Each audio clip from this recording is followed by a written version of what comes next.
तो नॉर के बाद वाला वर्ड क्या है? Sales manager. तो सेल्स मैनेजर इज या आर? तो यहां पर आर नहीं आएगा, इज आएगा।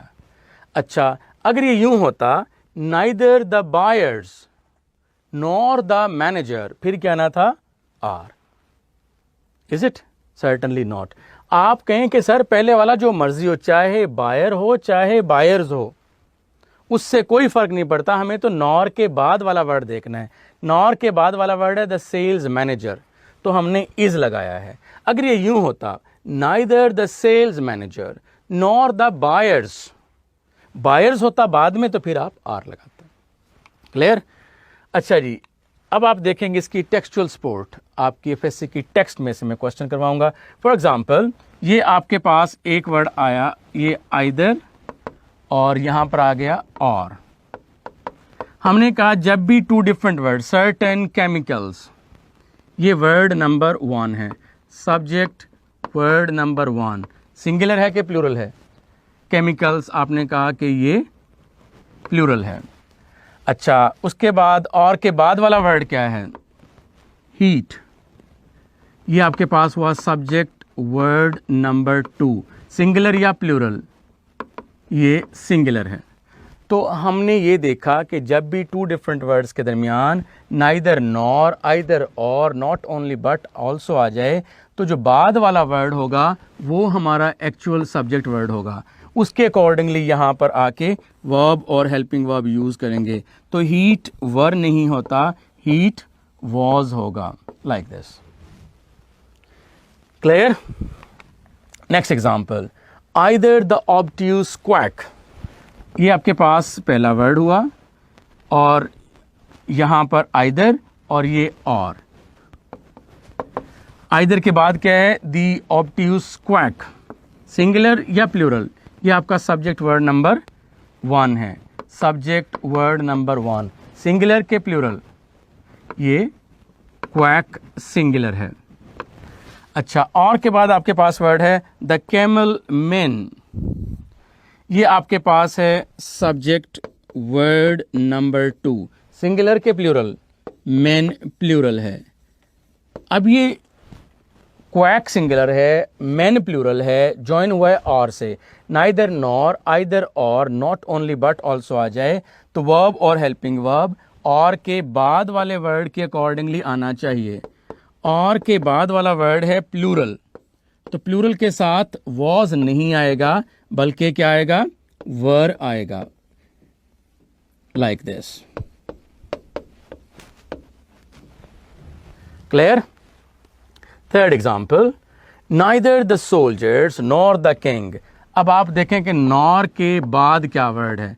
अब मैं आ रहा हूं टाइम सेविंग टेक्निक पे, एग्जाम के लिहाज से। आप कहते हैं कि पहले वाला मैंने पढ़ना ही नहीं है। नॉर के बाद है the king. The king singular है कि प्लूरल है? द किंग सिंगुलर है, इसलिए यहां पर आर नहीं आएगा, इज आएगा। चलो जी, क्वेश्चन मैंने पढ़ा ही नहीं है, आगे चलें। ये अब एंटी टेस्ट स्पेशलिटी मैं आपको बता रहा हूं।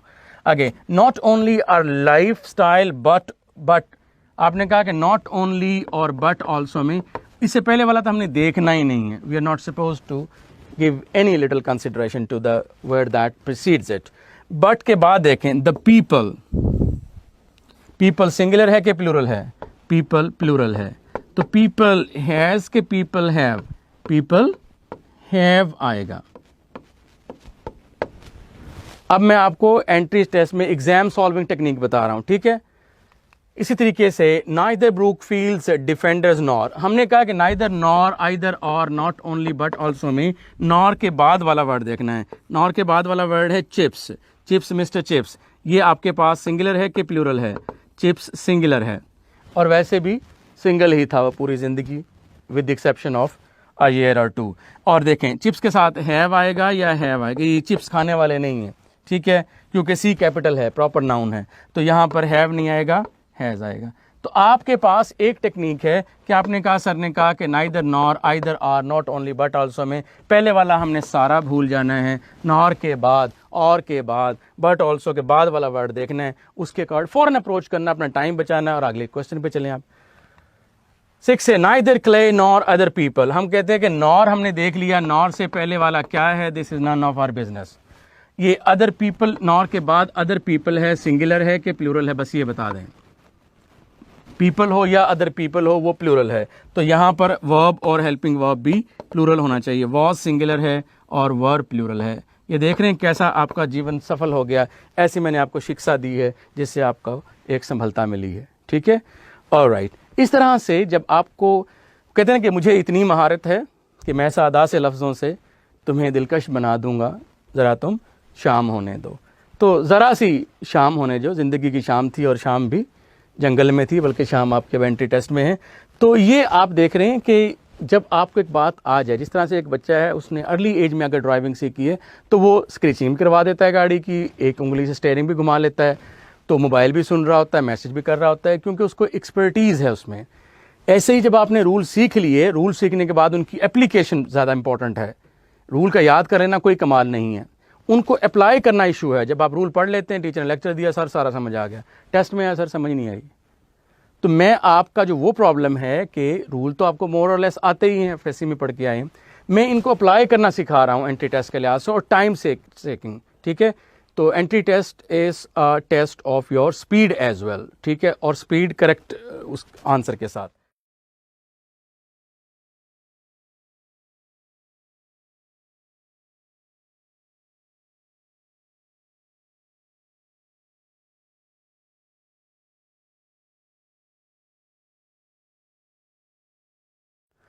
Let's begin rule number 2। First rule मैंने आपको बताया, there should be an agreement between subject and verb और हेल्पिंग वर्ब। सब्जेक्ट अगर सिंगुलर तो वर्ब और हेल्पिंग वर्ब भी सिंगुलर। सब्जेक्ट अगर प्लूरल तो वर्ब और हेल्पिंग वर्ब भी singular. By singular verb, by singular subject, I mean he, she, it, or singular noun. By plural subject, I mean they, you, we, or plural nouns. By singular verb, I mean addition of s or es to the first form of verb. By plural verb, I mean no addition of s or es to the first form of verb. Teach plural verb है और teaches singular verb है. Whenever I say singular helping verb, by singular helping verb, I mean does, not do. I mean is, not are. I mean was, not were. I mean has, not have. And by plural helping verb, conversely, by plural helping verb, I mean do, not does. Were, not was. Have, not has. Are, not is, right? Were, not was. हमारा second rule है, they should be. अब पहले तो आपने देखा कि एक ही subject word होता था, वो सिंगुलर था तो वर्ब और हेल्पिंग वर्ब भी सिंगुलर। अगर वो सब्जेक्ट प्लूरल था तो वर्ब और हेल्पिंग वर्ब भी plural. But the problem is कि अगर आपके पास 2 सब्जेक्ट वर्ड्स आ जाएं, और सब्जेक्ट पहचानने के 2 तरीके मैं बता चुका हूँ आपको। हु का आंसर देने वाला वर्ड भी सब्जेक्ट होता है और व्हाट का आंसर देने वाला वर्ड भी सब्जेक्ट होता है। अगर आपके सेंटेंस में सब्जेक्ट वर्ड 2 डिफरेंट वर्ड्स पर मुश्तमिल हों, डिफरेंस मुराद एक सिंगुलर और एक प्लूरल, एक सिंगुलर और एक प्लूरल। फॉर एग्जाम्पल ये देखें, for example the teacher as well as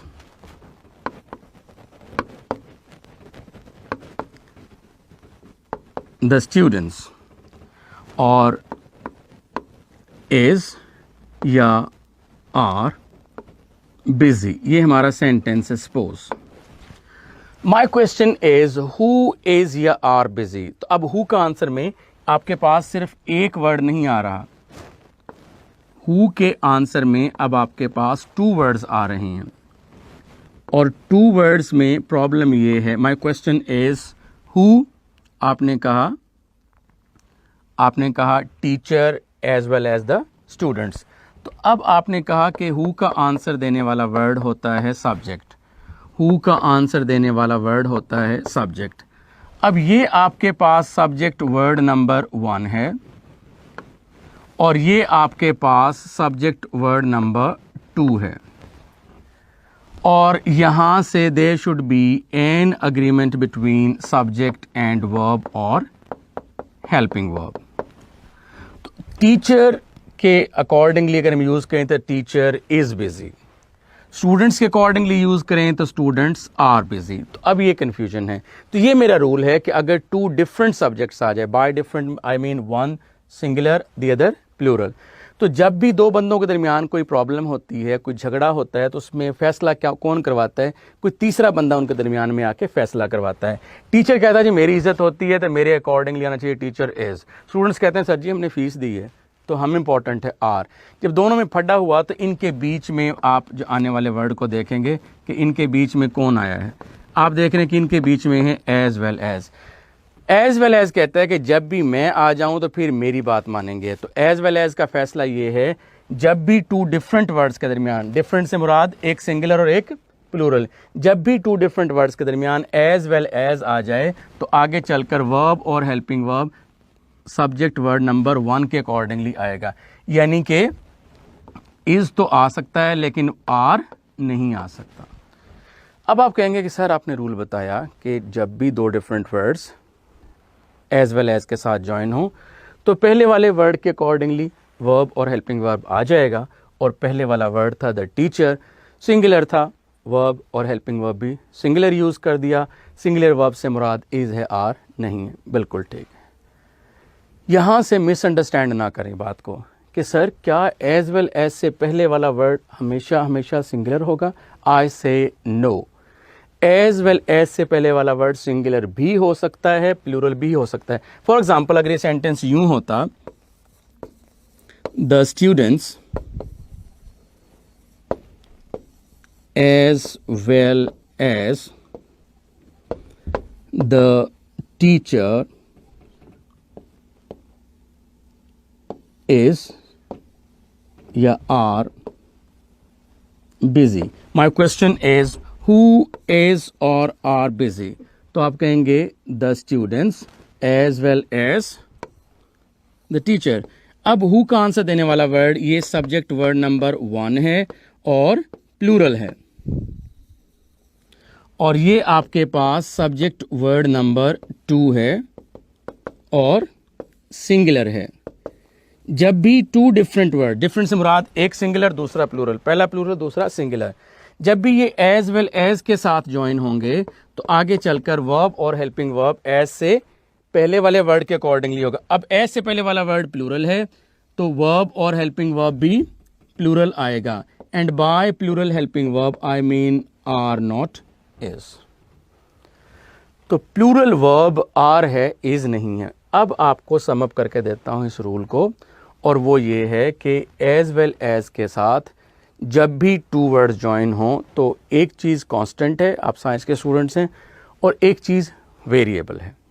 constant क्या है कि आपको वर्ब और helping verb as well as से पहले वाले वर्ड के अकॉर्डिंगली यूज़ करना, ये कांस्टेंट है। वेरिएबल क्या है कि एज वेल एज से पहले वाला वर्ड सिंगुलर भी हो सकता है, प्लूरल भी हो सकता है। अगर सिंगुलर सब्जेक्ट हो एज वेल एज से पहले तो आगे वर्ब भी सिंगुलर आएगा। एज वेल एज से पहले वाला वर्ड प्लूरल हो तो वर्ब और हेल्पिंग वर्ब भी प्लूरल आएगा। और मैं बता चुका हूँ सिंगुलर और प्लूरल वर्ब और हेल्पिंग वर्ब क्या होते हैं। Singular subject singular verb, plural subject plural verb, जैसा सब्जेक्ट वैसा वर्ब, जैसी मुंह वैसी चपेट, right. Then you have to decide then and there as well as से पहले। अब अगला क्वेश्चन आपका ये होगा कि सर आपने बताया कि पहला रूल आपने बताया सब्जेक्ट वर्ब एग्रीमेंट होना चाहिए, सब्जेक्ट सिंगुलर तो वर्ब और हेल्पिंग वर्ब भी सिंगुलर। दूसरा रूल अब आप बता रहे हैं कि there should be an agreement between subject word and verb और हेल्पिंग वर्ब। जब सब्जेक्ट वर्ड 2 हों, एक सिंगुलर एक प्लूरल, तो फिर वर्ब और वर्ब हेल्पिंग वर्ब आपने बता दिया कि एज वेल एज से पहले वाले वर्ड के अकॉर्डिंगली आएगा। एज वेल एज से पहले वाला सिंगुलर भी हो सकता है, प्लूरल भी हो सकता है। क्लियर होगी बात। एक बात और बता दें कि सर एज वेल एज के अलावा भी कुछ वर्ड्स हैं कि जिन पर ये रूल अप्लाई होगा। पहले वाला सब्जेक्ट, जिस तरह से एज वेल एज आ जाए तो पहले वाला वर्ड आपका सब्जेक्ट होगा, उसके अकॉर्डिंगली वर्ब और हेल्पिंग वर्ब यूज़ करना है। तो एज वेल एज के अलावा भी कोई वर्ड्स हैं? Yes, there is a list of these words, there is a list of these words, और वो ये हैं। Agreement between subject word number 1 and verb or helping verb. Use verb or helping verb according to the subject word 1 if two subject words are joined by any one of the following. Two subject words का मतलब क्या है, एक singular दूसरा plural, या पहला plural दूसरा singular. तो एज वेल एज तो आपने देख लिया था, इसमें तीन तो आप समझ लें विधवाएं हैं जिनमें विद आएगा, with, along with, together with, as well as, besides, except, of, not, but, including, excluding, consisting, comprising, containing, keeping, possessing, having, in addition to। इनमें से कोई भी वर्ड आ जाए तो वर्ब और हेल्पिंग वर्ब इनसे पहले वाले वर्ड के अकॉर्डिंगली आप यूज करेंगे, राइट। एग्जाम्पल अगर आपको दूं, फॉर एग्जाम्पल आप कहते हैं सर आप ऑफ के साथ एग्जाम्पल दे दें। फॉर एग्जाम्पल इस तरह से, one of the students is absent. अब आप देखें, वन आपका सब्जेक्ट नंबर 1 है और स्टूडेंट्स आपका सब्जेक्ट वर्ड नंबर 2 है, ज्वाइन हुए ये ऑफ से। तो वन से, ऑफ से पहले वाला वर्ड क्या है, वन, तो वन के साथ आपने देखा कि इज आया है, ठीक है। तो इनमें से कोई भी वर्ड, उनकी एग्जांपल्स मैं आपके साथ करूंगा। देखें, द नेशन, रूल हमारा है कि पहले वाले वर्ड के अकॉर्डिंगली वर्ब और हेल्पिंग वर्ब आना चाहिए। The national sales report, my question is what the national sales report. What का आंसर देने वाला वर्ड क्या होता है जब सेंटेंस के स्टार्ट में आए वो सब्जेक्ट होता है। और ये सब्जेक्ट रिपोर्ट सिंगुलर है कि प्लूरल है? Of course the national sales report, report singular होता है, रिपोर्ट्स प्लूरल होता है, और ये सिंगुलर है। ऑलराइट, अलोंग विद के साथ two sentences, two subject word join हुए, तो रूल आपको क्लियर हो गया कि आपको वर्ब और हेल्पिंग वर्ब इससे पहले वाले वर्ड के अकॉर्डिंगली यूज होना है, और वो है सिंगुलर। अच्छा, अलोंग विद के बाद द रीजनल ब्रेक डाउन्स, ये आपके पास सब्जेक्ट वर्ड नंबर 2 है और प्लूरल है। तो जब भी two different words along with के साथ ज्वाइन हो, with, along with, together with, तो वर्ब और हेल्पिंग वर्ब पहले वाले वर्ड के अकॉर्डिंगली आएगा, यानी कि रिपोर्ट के अकॉर्डिंगली आएगा। अच्छा, आप कहेंगे सर ये इसमें यू भी आ गया, तो रिपोर्ट आपका सब्जेक्ट है। आपने एक और चीज बता दूं कि कॉमा से लेकर, ये जो कॉमा है, कॉमा से लेकर कॉमा तक सारे का सारा पार्ट नॉन इसेंशियल होता है। इसको सेंटेंस निकाल भी दें तो कोई फर्क नहीं पड़ता। जैसे जिस रूम में आप बैठे हैं, अगर सपोज 50 स्टूडेंट्स बैठे हैं और चेयर जो है 55 चेयर्स हैं, तो बाकी 5 चेयर्स को आप रूम से निकाल के बाहर भी फेंक देंगे तो कोई इशू नहीं है, वो एडिशनल होता है कि कोई आ जाए तो ठीक है। तो ये एडिशनल पार्ट है, कॉमा से लेकर कॉमा तक ये डिस्ट्रैक्शन होती है सेंटेंस को लंबा करने के लिए, ताकि आप बेसिक रूल भूल जाएं अपना अलोंग विद वाला। आपने बस ये याद रख लेना कि कॉमा से पहले वाला वर्ड, कॉमा से लेकर कॉमा तक नॉन एसेंशियल, ये आपने काटा, दोबारा पढ़ें। The national sales report was sent या वर सेंट, तो आप कहेंगे सर यहाँ वॉज आना चाहिए था, वर नहीं आना चाहिए था। Like this, there should be an agreement between subject word 1 and verb or helping verb जब along with आ जाए तो। is that clear? alright जी, अब आपके साथ मैं डिस्कस करूंगा टेक्सचुअल सपोर्ट। आपकी एफएससी की टेक्स्ट बुक से जो क्वेश्चंस आए हैं, for example the Gulistan as one of the bibles of the world is. अब आपके पास एक सब्जेक्ट है 1 और ऑफ के साथ ये ज्वाइन हुए हैं, और इसके बाद है Bibles, one of the Bibles, तो यहां पर क्या आएगा, आर नहीं आएगा बल्कि इज आएगा। जिस तरह मैंने आपको एग्जांपल दी थी, one of the students is absent, right. इसके बाद टेक्सचुअल सपोर्ट की आपको एग्जांपल दी, इसकी सेकंड एग्जांपल देखें कि रूल हमारा वही चल रहा है कि with, along with, together with, as well as, beside, except of, इनके साथ जब वर्ड ज्वाइन हो तो पहले वाला वर्ड। अब आपके पास एक सब्जेक्ट है जी ऑल, और दूसरा है द पर्शियन स्लेव, और ये दरमियान में आया जी एक्सेप्ट। जब भी, अब आपने देखा कि ऑल जो है ये प्लूरल है और स्लेव जो है ये सिंगुलर है। तो हमने कहा कि जब भी with, along with, together with, as well as, beside, except आ जाए तो पहले वाले वर्ड के अकॉर्डिंगली यूज करेंगे। पहले वाला वर्ड क्या है? ऑल। तो ऑल यहां पर क्या आना चाहिए था फिर? वॉज की बजाय वर, क्योंकि वॉज सिंगुलर है और वर प्लूरल है। ऑल वर काम, राइट। इस तरह से थर्ड एग्जाम्पल करते हैं। A reference to captain. A reference to captain. अब आपके पास टू ऑप्शंस हैं। देखें, रूल पढ़ाने का एक अलग तरीका है, सीखने का एक अलग तरीका है, और एग्जाम में, एंट्रेंस टेस्ट में क्वेश्चन अटेम्प्ट करने का एक अलग अप्रोच है। एक तो पढ़ाते वक्त रूल है कि जब भी टू डिफरेंट वर्ड्स के दरमियान, टू डिफरेंट सब्जेक्ट वर्ड्स के दरमियान with, along with, together with, as well as, beside, except, of आ जाए तो पहले वाले वर्ड के अकॉर्डिंगली वर्ब और हेल्पिंग वर्ब यूज करेंगे। दूसरा, मैंने अभी आपको पिछली एग्जाम्पल में बताया कि कॉमा से लेकर कॉमा तक नॉन एसेंशियल पार्ट है। ये आपके पास है जी कॉमा, और ये खत्म कहां पर हो रहा है? यहां पर। तो मैंने कहा कॉमा से कॉमा नॉन एसेंशियल पार्ट है, ये डिस्ट्रैक्शन होती है। तो अब आप इसको रिमूव करके पढ़ लें। A reference to the captain was या वर? ये रॉन्ग है और ये वॉज आना चाहिए था यहां पर, ठीक है, लाइक दिस। किस वजह से? आर रेफरेंस की वजह से। मैंने आपको बताया कि कॉमा से लेकर कॉमा तक नॉन एसेंशियल पार्ट है, ठीक है। तो ये उसकी आपको रेफरेंस बता दिया। या अब आप उस तरह कर ले, as well as. As well as वाला तो पिछले तीनों एग्जाम्पल में मैंने करवाया है, इसलिए मैंने एग्जाम सॉल्विंग टेक्निक आपके साथ यूज की है, राइट। नेक्स्ट एग्जाम्पल देखते हैं। चाइना।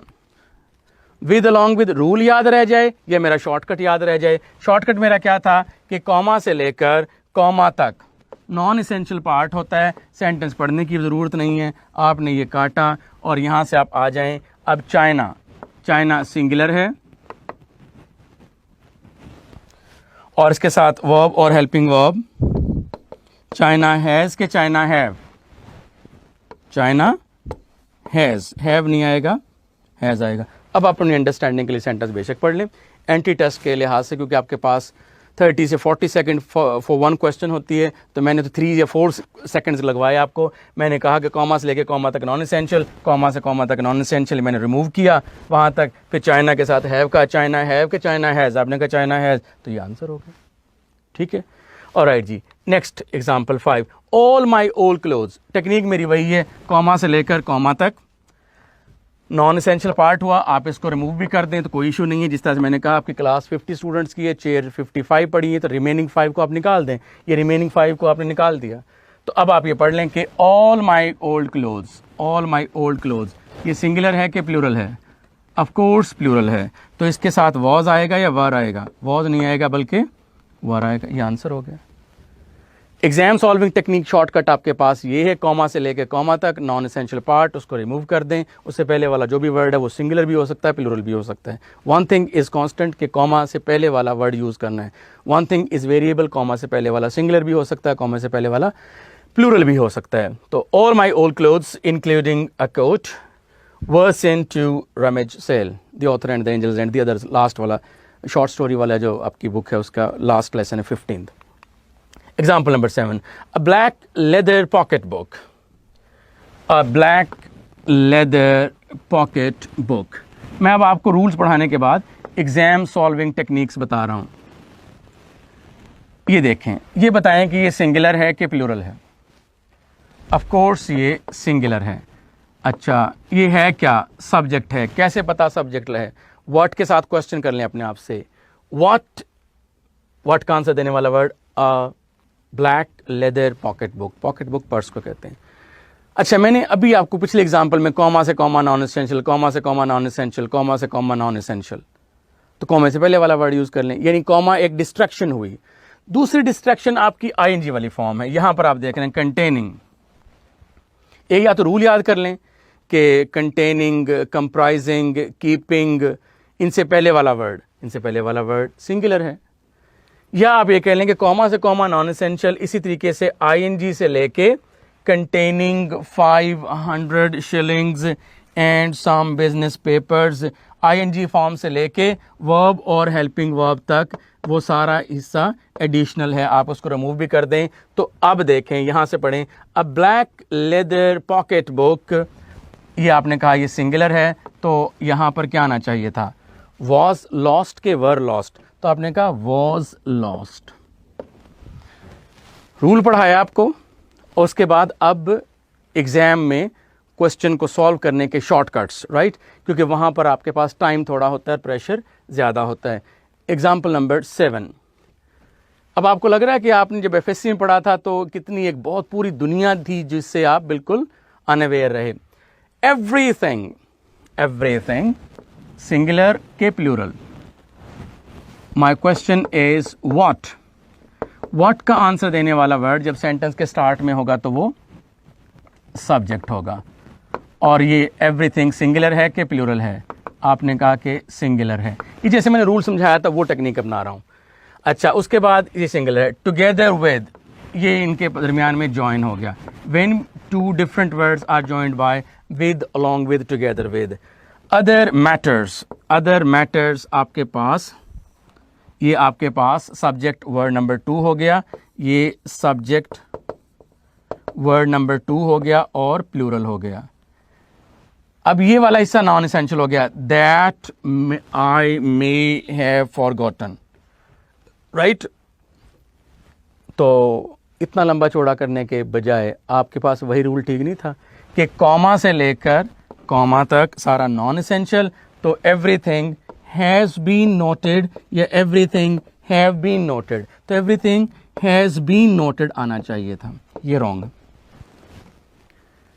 सही चमत्कार है ना आपके पास। रूल अपनी जगह मौजूद हैं, मैं आपको लिखवाता जाऊं, आप लिखते जाएं, बुक्स, इंटरनेट, सारे के सारे they replete with the stuff like this, भरा पड़ा है रूल से। आप याद करें, रट्टा मारें, आप कहते हैं याद नहीं होता। कुछ लोग कहते हैं इंग्लिश पढ़े ना पढ़ें एक जैसी, ऐसा नहीं है।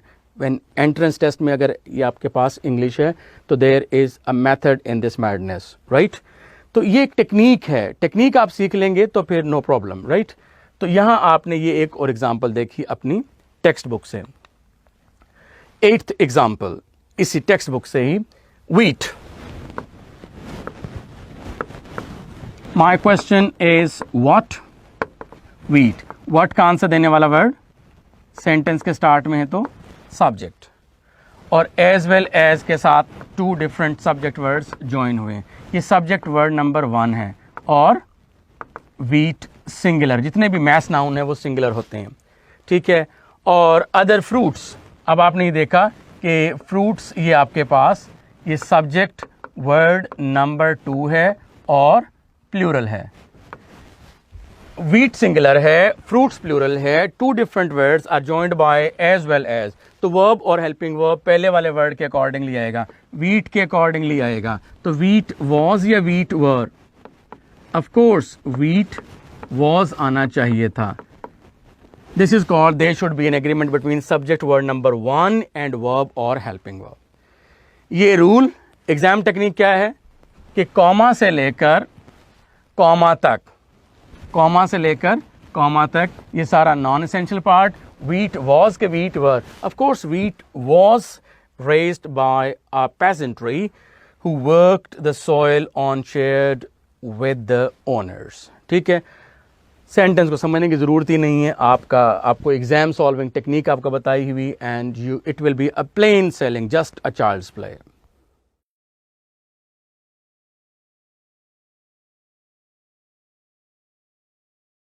All right students, now we are discussing rule number 4. पहला रूल बताया आपको, there should be an agreement between subject and verb or helping verb. Second rule बताया there should be an agreement between subject number 1 and verb or helping verb. Third rule बताया कि there should be an agreement between subject word number 2 and verb or helping verb. Fourth rule है कि जब 2 subject words and के साथ join हों तो वो सिंगुलर भी हो सकते हैं, प्लूरल भी हो सकते हैं। and के साथ join होने वाली 2 entirely different things, एंड के साथ ज्वाइन होने वाली 2 इंटायरली डिफरेंट थिंग एक सिंगल चीज़ को भी रिप्रेजेंट कर सकती है। 2 सिंगुलर चीज़ें अगर एंड के साथ ज्वाइन हो तो उनके बाद वर्ब और हेल्पिंग वर्ब सिंगुलर भी आ सकता है, प्लूरल भी आ सकता है, यानी कि वो सिंगुलर भी हो सकती है और प्लूरल भी। कैसे? साइंटिफिकली अगर आपको प्रूव करूं तो वो इस तरह से आपने पढ़ा है कि 2H2 प्लस O2। अब आप ये देखें कि ये हाइड्रोजन है, ये ऑक्सीजन है, इंटायरली डिफरेंट हेट्रोजेनस एलिमेंट्स हैं, लेकिन ये दोनों इकट्ठे हुए तो क्या बना 2H2O। अब 2H2O वाटर सिंगुलर है कि प्लूरल है? सिंगुलर। तो इस तरह से मैंने ये साबित किया आपको कि एंड के साथ ज्वाइन होने वाले टू डिफरेंट एलिमेंट्स एक सिंगल चीज़ को भी रिप्रेजेंट कर सकते हैं, और जब वो सिंगल चीज़ को रिप्रेजेंट करें तो वर्ब और हेल्पिंग वर्ब सिंगुलर आना चाहिए। अगर वो प्लूरल ही रहें, आपस में एक सिंगल चीज़ को ना रिप्रेजेंट करें, तो वो उनके बाद वर्ब और हेल्पिंग वर्ब प्लूरल आना चाहिए। मैं एक एग्जांपल देता हूं। फॉर एग्जांपल, आपके पास एक सेंटेंस है, द हॉर्स